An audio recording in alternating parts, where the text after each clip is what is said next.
தாரத்தப்பட்ட கிளிய போது இப்படி வந்து சொல்ற மாரி தான் நம்ம இந்தியாவும் நியூசிலாந்தும் நாளைக்கு ஃபைனல்ல வந்து மோத போறோங்க. நாளைக்கு மேட்ச்ல யாரு வின் பண்ண போறா அப்படின்ற எதிர்பார்ப்பு தாங்க ரொம்ப அதிகமா வந்திருக்கு.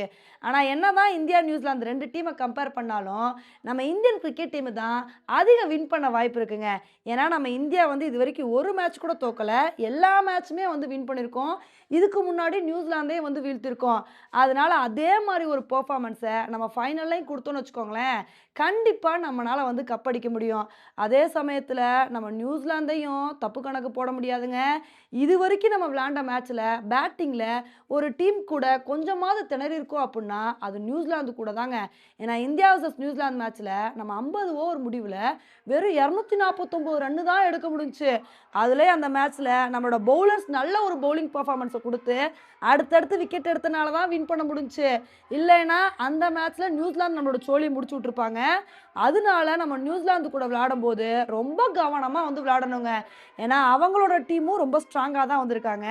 அதனால வந்து பார்த்தீங்கன்னா, நம்ம இந்த மேட்ச வின் பண்ணணும் அப்புட்னா, ஃபர்ஸ்ட் பேட்டிங் போனோம்னு வச்சுக்கோங்களேன், எப்படியாவது நல்ல ஒரு பேட்டிங் பெர்ஃபார்மன்ஸ குடுத்து 280 ரன்னுக்கு மேல வந்து எடுத்துடணுங்க. அந்த மாரி அதிகமான ரன் எடுத்தோம்னு வச்சுக்கோங்களேன், நம்ம ஓரளவுக்கு நல்ல பவுலிங் பெர்ஃபார்மன்ஸ் குடுத்தோம் அப்புட்னா, ஈஸியா மேட்ச வந்து வின் பண்ணிடலாம்.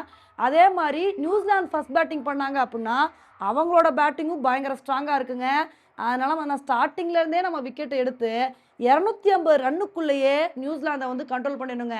அதுக்கு மேல அவங்கள அடிக்க விட்டுட்டோம்னு வச்சுக்கோங்களேன், அதுக்கப்புறம் ரொம்ப கஷ்டமா போயிரும். இந்த ஒரு விஷயத்த பண்ணோம் அப்புட்னா, நம்ம ஈஸியா மேட்ச வந்து ஜெயிச்சிடலாம். சரி இதெல்லாம் இருக்கட்டும், டீம் எப்படி இருக்கும்? அத சொல்லுங்க அப்படின்னு தானே கேட்குறீங்க. நம்ம இந்தியன் கிரிக்கெட் டீம்ல சேஞ்சஸ் எதுவுமே இருக்க வாய்ப்பில்லங்க. ஆனா நமக்கு ஒரு பக்கம் என்ன தோணுது அப்புட்னா, இப்ப இந்தியா வர்சஸ் நியூசிலாந்து மேட்ச்ல நம்மளோட வருண் சக்கரவர்த்தி நல்ல பெர்ஃபார்மன்ஸ் வந்து குடுத்தாரு. இதே செமிஃபைனல் அப்போ நமக்கு என்ன தோணுச்சு அப்புட்னா, ச்சே இன்னொரு ஃபாஸ்ட் பவுலர் இருந்திருக்கலாமோ அப்படின்னு நம்ம மனசுக்குள்ள கொஞ்சம் எண்ணம் வந்து வந்துருச்சு. அதனால பிட்ச பொறுத்து தாங்க நம்மளோட டீம வந்து சொல்ல முடியும். இதே ஸ்பின்னர்ஸ்க்கு சாதகமா இருந்துச்சு அப்புட்னா, இதே டீம் தான் அப்படியே வந்து கன்டின்யூ ஆகும். ஒருவேள ஃபாஸ்ட் பவுலர்ஸ்க்கு சாதகமா இருக்கிற மாரி இருந்துச்சுன்னு வச்சுக்கோங்களேன், வருண் சக்கரவர்த்தி, குல்தீப் யாதவ் இவங்க 2 பேர்ல யாரையோ ஒருத்தர வந்து கழட்டி விட்டுட்டு, ஒரு ஃபாஸ்ட் பவுலர வந்து உள்ள கொண்டு வர வாய்ப்பு இருக்கு. ஆனா மேக்ஸிமம் இப்ப எப்படி டீம் இருக்கோ, அதே டீம் தான் கன்டின்யூ ஆக வாய்ப்பு இருக்கு. நாளைக்கு என்ன நடக்குது அப்படின்றத பொறுத்து வந்து பார்க்கலாம். ஆனா இன்னொரு பக்கம் நியூசிலாந்து டீம் எடுத்துக்கிட்டோம் அப்புட்னா, நியூசிலாந்துக்கு பெரிய டிராபேக் ஆற மாரி, மேட் ஹென்றி நாளைக்கு மேட்ச்ல விளையாடுறது சந்தேகம் அப்படின்னு நியூஸ் வந்துட்டு இருக்குங்க. அவருக்கு இன்ஜுரினால அவர் நாளைக்கு விளையாடுறது டவுட் தான் அப்படின்னு சொல்லிட்டு இருக்காங்க. அந்த மாரி மேட் ஹென்றி மட்டும் விளையாடலன்னு வச்சுக்கோங்களேன், இது வந்து நியூசிலாந்துக்கு ஒரு பெரிய டிராபேக்கா வந்து இருக்கும். ஏன்னா இதுவரைக்கும் சாம்பியன்ஸ் ட்ராஃபில நல்ல பவுலிங் பெர்ஃபார்மன்ஸ குடுத்து, அதிக விக்கெட் எடுத்திருக்காருன்னா, அது மேட் ஹென்றி மட்டும் தான். இவ்வளவு ஏன் இந்தியாவுக்கு எதிரா மனுஷன் வேற லெவல் பவுலிங் பெர்ஃபார்மன்ஸ குடுத்து 1 இல்ல, 2 இல்ல 5 விக்கெட் எடுத்து பட்டைய கிளப்புனாருங்க. அப்பேற்பட்ட பவுலர் வந்து ஃபைனல் மாரி மேட்ச்ல இல்லன்னு நினைக்கும்போது, நியூசிலாந்துக்கு கொஞ்சம் கஷ்டமா தான் வந்திருக்கும்.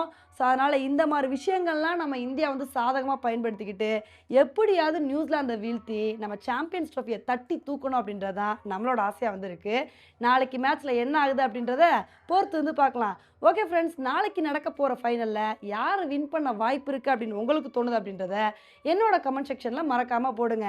இதே மாரி இன்னொரு வீடியோல உங்கள வந்து மீட் பண்றேன். Bye friends.